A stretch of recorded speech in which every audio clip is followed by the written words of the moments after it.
అంటే మిగతా ఎవరైనా ఉన్నారా అన్న దాని మీద కూడా ప్రస్తుతం మాత్రం దర్యాప్తు ఇంకా కొనసాగుతూ ఉంది. అంటే పోలీసులు తిరిగి కనుక తమ కస్టడీ తీసుకుంటే ఖచ్చితంగా ఇంకా అనేక విషయాలు మాత్రం వెలుగులోకి వచ్చే అవకాశం ఉందని చెప్పేసి మనకు తెలుస్తూ ఉంది. ప్రస్తుతం మనం మాట్లాడుతున్నప్పుడే వాళ్ళ ఫాదర్ కూడా ప్రస్తుతం వచ్చారు. తర్వాత మనం ఆయనతో కూడా మాట్లాడే ప్రయత్నం చేద్దాం మళ్ళీ ఖచ్చితంగా. అంటే దీంట్లో సార్ అంటే ప్రధానంగా ఇప్పుడు లాస్ట్ అండ్ ఫైనల్గా ఇప్పుడు జరుగుతున్న విషయం అంటే మీడియా చేయాలి కదా సార్. ప్రస్తుతం జరుగుతున్న పరిణామాల మీద దీంట్లో ఇంకా ఎవరైనా ఇన్వాల్వ్మెంట్ ఉందా అన్న దానిలో పోలీసులు డిసైడ్ చేస్తారు. దానికి మీరు ఎందుకు టెన్షన్ పడుతున్నారు నాకు అర్థం కాదు. ఇక్కడ మాకు టెన్షన్ అనేది ఉండదు సార్. అక్కడ జరుగుతున్న పరిణామాలను పబ్లిక్ తెలియజేయడం మా బాధ్యత కదా. సో పబ్లిక్ చెప్పన్నారా మిమ్మల్ని? పబ్లిక్ ఎప్పుడు చెప్పని అడగరు సార్, అది మా బాధ్యత. ఏం జరిగింది చెప్పింది ప్రతిదీ కూడా ఇప్పుడు మీ ఛానల్లో కరెక్టేనా? పబ్లిక్ కరెక్ట్ మెసేజ్ ఇస్తున్నారా మీరు? ఖచ్చితంగా పోలీసులు అట్లాగా సరే, ఈ విషయం కాదు ఏ విషయమైనా ఏ న్యూస్ అయినా మీ ఛానల్లో చెప్పేది కరెక్ట్ మెసేజ్ ప్రజలకు ఇస్తున్నారా మీరు చెప్పండి. మీది ఏ ఛానల్? ఉన్నది మిమ్మల్ని మేము చెప్తున్నాం. మేడం గారి పరిస్థితి బాగాలేదు, భర్త జైలుకి వెళ్ళాడు, ఇబ్బంది పడుతున్నారు, ఆ వర్షం చెప్పే ప్రయత్నం చేద్దాము అంటే ఉన్నది ఉన్నట్టుగా చెప్పే ప్రయత్నం చెప్పాలి. మేమేదో ఊహించుకొని చెప్తే అది ప్రజలు అర్థం చేసుకుంటారు. సో దాని గురించి మేము ఉదయం నుంచి మీకు ట్రై చేస్తున్నాం, మీరు పైకి అలౌ చేయలేదు. సో అది ఓకే. ప్రస్తుతం ఉన్న పరిస్థితుల్లో పోస్ట్ మార్టం కంప్లీట్ అయిపోయింది. తల మీద బలమైన గాయం అంటే గట్టిగా కొట్టడం వల్లే గాయం చనిపోయారని చెప్పిన విషయం పోస్ట్ మార్టంలో ప్రాథమిక రిపోర్ట్ వచ్చింది. ఇదే కాకుండా రిమాండ్ రిపోర్ట్లో కూడా ఆయన సెర్చ్ చేశాడు గూగుల్లో, ఏమని హౌ టు కిల్ హ్యూమన్ అని చెప్పేసి.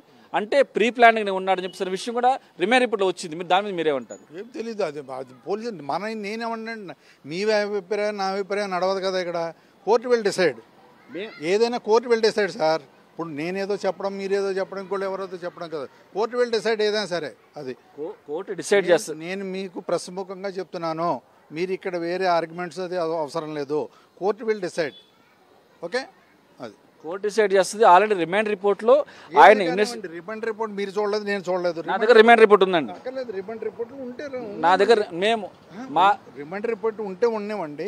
కోర్టు విల్ డిసైడ్ అంటున్నాను కదా.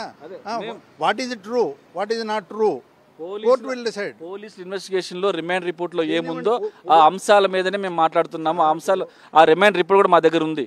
ఆ రిమాండ్ రిపోర్ట్ అనేది పబ్లిక్ డాక్యుమెంట్. చూశారు కదా రామదాస్, ప్రస్తుతం ఆయన మాట్లాడుతున్న విధానం మీరు గమనిస్తూ ఉన్నారు. మన బాధ్యత వార్తలోని వాస్తవాలను వెలికి తీయడం మన బాధ్యత.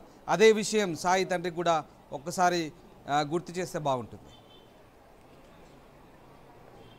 నేను గుర్తు చేశాను. తర్వాత ఈరోజు మధ్యాహ్నం నుంచి కూడా వాళ్ళ భర్త జైలు పాలయ్యారు. తర్వాత ఆమె వర్షం కూడా పబ్లిక్ తెలియాలి, ఆమె ఏమనుకుంటుంది అన్న విషయం మనం అడిగా. మనకి వాళ్ళకి ఇంట్రెస్ట్ లేదు, వాళ్ళకి ఇంట్రెస్ట్ లేదు కూడా మనం మాట్లాడించకూడదు, మన బాధ్యత కాదు. నాకు ఇవ్వండి, మేము అనుకోవడం కాదు. నేనేదో బోల్డ్ అనుకుంటా, మీరేదో బోల్డ్ అనుకుంటారు. That is not the correct. What is the true, what is not true, God will decide, court will decide. Bus court decide అయిన తర్వాత రిమాండ్ రిపోర్ట్లో ఏం జరిగిందో కూలంకుషంగా పోలీసులే వెల్లడించారు. దాంట్లో చాలా స్పష్టంగా ఉంది. అలాగనే పోస్ట్ మార్టం ప్రాథమిక రిపోర్ట్ కూడా వచ్చింది. ఆ ప్రాథమిక రిపోర్ట్లో కూడా తలమైన 10 సార్లు కొట్టడం వల్ల వచ్చిందన్న విషయం కూడా చాలా స్పష్టంగా పేర్కొన్నారు. మీరు ఇదే ఛానల్స్ నేను ఏమన్నారు ప్రెగ్నెన్సీ అని చెప్పి మీరు నిన్న ఛానల్స్లో చాలా ఛానల్స్లో ఇచ్చారు. ఎంత రాంగ్ న్యూస్ అది. మీరు పబ్లిక్ అలాంటి రాంగ్ న్యూస్ ఇస్తారా? మీరు అసలు పోస్ట్ మార్టం రిపోర్ట్ రాకుండా ప్రెగ్నెన్సీ అని చెప్పి హౌ యూ గివ్ పబ్లిక్కి? మీరు పబ్లిక్ ఏదో సేవ చేస్తాం, పబ్లిక్ తెలియాలంటారు. ఈజీ దివే ఏంటి తెలియాలి? చాలా చెప్పి రాంగ్ న్యూస్నా? మీరు ఏ విషయాలు రాంగ్ న్యూస్ అని ఒకసారి చెప్పండి. ప్రెగ్నెన్సీ పోస్ట్ మార్టం రిపోర్ట్లో ప్రెగ్నెన్సీ అని ఉందా? మరి నిన్న ఎందుకు చెప్పారు మీరు? నేను ఒక విషయం, నిన్న అక్కడ ఏవైతే పోలీసులు గొడవైనప్పుడు ఆమెకు నాకు సంబంధం లేదు, ఆమె అప్పటికే ప్రెగ్నెన్సీకి నాకు సంబంధం లేదనే విషయాన్ని కూడా పోలీసుల ముందు గొడవ బయట తెలుస్తూ ఉంది. అవన్నీ జరుగుతున్న వాస్తవాలు, మేమేదో ఊహించుకొని చెప్పాల్సిన అవసరం మాకు లేదు. వాస్తవాలు చెప్పే ప్రయత్నం మనం చేస్తాం. నిన్న వాస్తవం ఇవాళ ఏమైపోయింది? నిన్న వాస్తవం ఇవాళ ఏమైపోయింది? ప్రెగ్నెన్సీ విషయం అనేది చెప్పాల్సింది, రోడ్డు చేయాల్సింది. కానీ పోలీస్ స్టేషన్లో మీరు లేనిపోని క్రియేషన్స్ చెప్పి ఏదో మీరు మాకు పబ్లిక్ని డిసీవ్ చేయడానికి ప్రయత్నం చేయకండి. వాట్ ఈజ్ ది వాట్ అనేటువంటిది ఇప్పుడు జరిగింది మీరు చెప్పండి అంతే. రిమాండ్ రిపోర్ట్లో ఏమైతే ఉందో ఆ రిమాండ్ రిపోర్టు పోస్ట్ మార్టం ప్రాథమిక రిపోర్ట్ ఆధారంగానే మేము ఇక్కడ రిపోర్ట్ చేయడం జరుగుతూ ఉంది.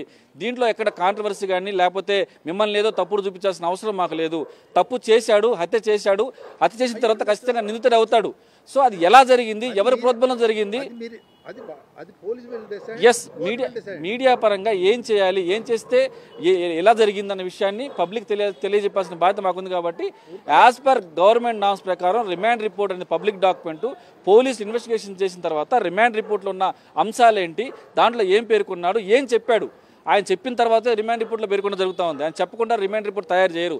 పోలీస్ అనేది ఒక legal agency, they have right to do anything. అంటే నిజాన్ని రాబట్టడానికి వాళ్ళు